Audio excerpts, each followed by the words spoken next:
Olá a todos! Estamos passando por um momento muito difícil em nosso país. Logo, logo iremos superar. Então, para não ficarmos parados, nada melhor do que voltar a estudar.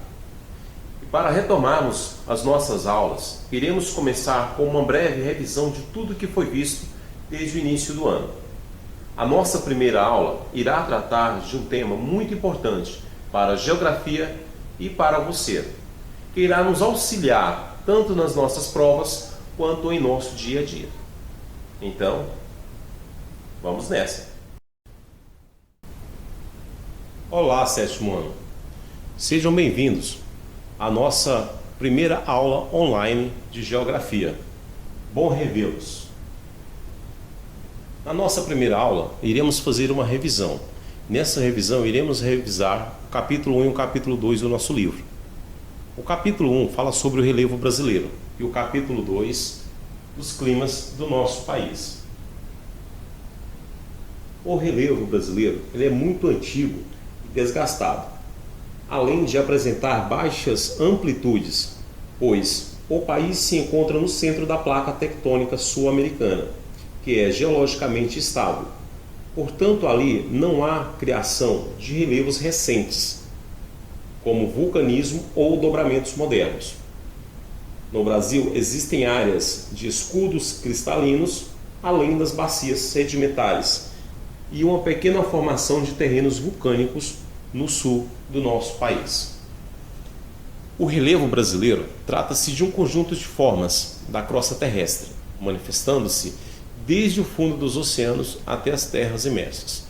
Entre as principais formas de relevo do nosso planeta, iremos encontrar montanhas, planaltos, planícies, depressões, cordilheiras, morros, serras, icebergs, vulcões, vales, escarpas, abismos, cuestas, entre outros. Como se forma o relevo? O relevo se origina e se transforma sob a interferência de dois tipos de agentes. Os agentes internos, conhecido também como agentes endógenos, são os formadores do nosso relevo. Se encontram no interior da Terra. São compostos basicamente pelo magma e sofrem a ação direta e indireta do tectonismo. Os agentes externos, conhecidos também como exógenos, são os agentes transformadores. Eles se encontram na superfície da crosta terrestre. Entre eles nós iremos encontrar o sol, o vento, a chuva. Nós iremos encontrar a ação antrópica e o intemperismo físico, químico e biológico. Dentre as principais formas de relevo que nós temos, 4 se destacam. Planaltos são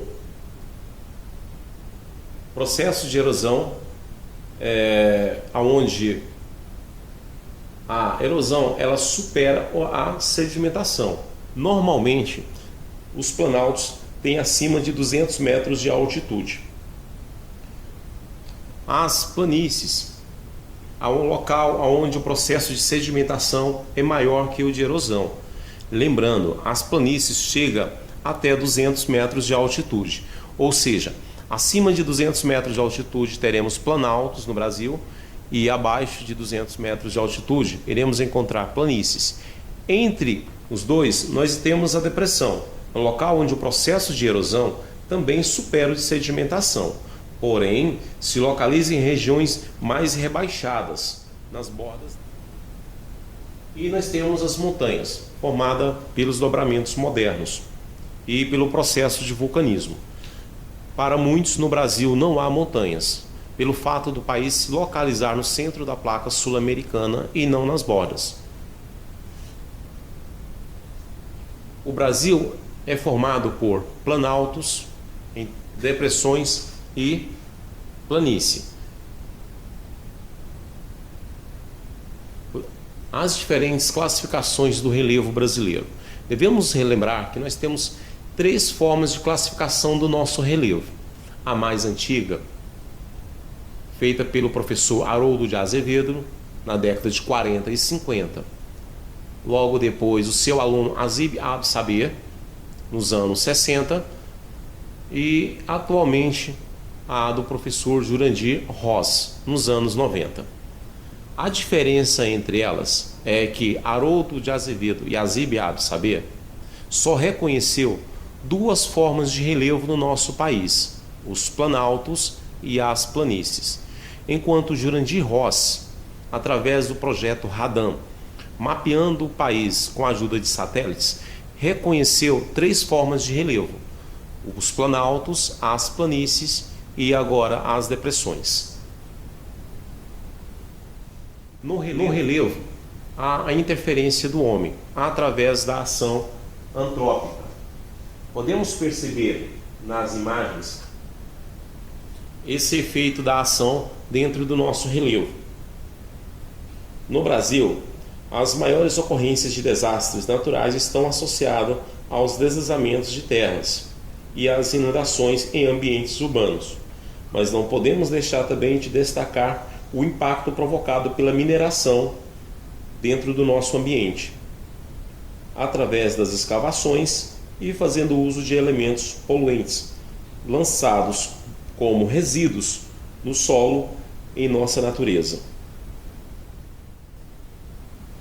Veremos agora no capítulo 2 como alguns fatores influenciam o clima em nosso país, como a altitude, que proporciona temperaturas mais amenas nas regiões serranas, o relevo, cuja distribuição topográfica brasileira cria espaços que podem facilitar ou dificultar o deslocamento das massas de ar, a maritimidade e a continentalidade, já que os locais situados próximo ao litoral brasileiro possuem maior amplitude térmica em relação aos que se encontram no interior do país, e as correntes marítimas, pois o litoral brasileiro é banhado em sua maior parte pela corrente marítima quente, enquanto o sul do Brasil é afetado pela corrente fria, que além de esfriar os litorais na região sul, os torna mais secos, sobretudo no inverno, enquanto a dinâmica das massas de ar se relaciona diretamente às configurações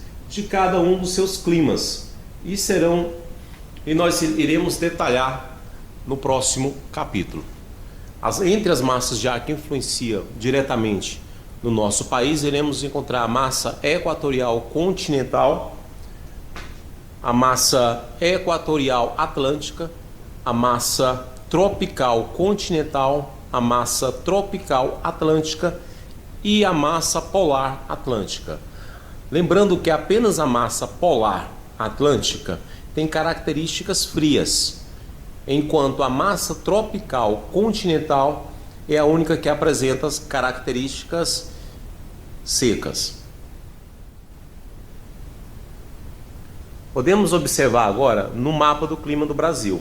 Essas massas de ar, juntamente com os fatores dentro do nosso país, proporcionam climas completamente diferentes em várias regiões. Nós teremos o clima equatorial, o tropical, o semiárido na região do Nordeste, tropical de altitude, o tropical atlântico e o subtropical na região sul do Brasil. As alterações climáticas são ainda mais perceptíveis em áreas de grandes cidades, nas quais geralmente tem a capacidade de aumentar a temperatura ou provocar chuvas intensas. Assim, as metrópoles estão sujeitas à ocorrência de enchentes urbanas e à formação de ilhas de calor. Isso acontece porque o Brasil ele sofre um grande impacto climático devido à intensificação da ação antrópica, principalmente na região litorânea do nosso país. Bom, pessoal, espero ter ajudado a todos. Conto com vocês na próxima aula.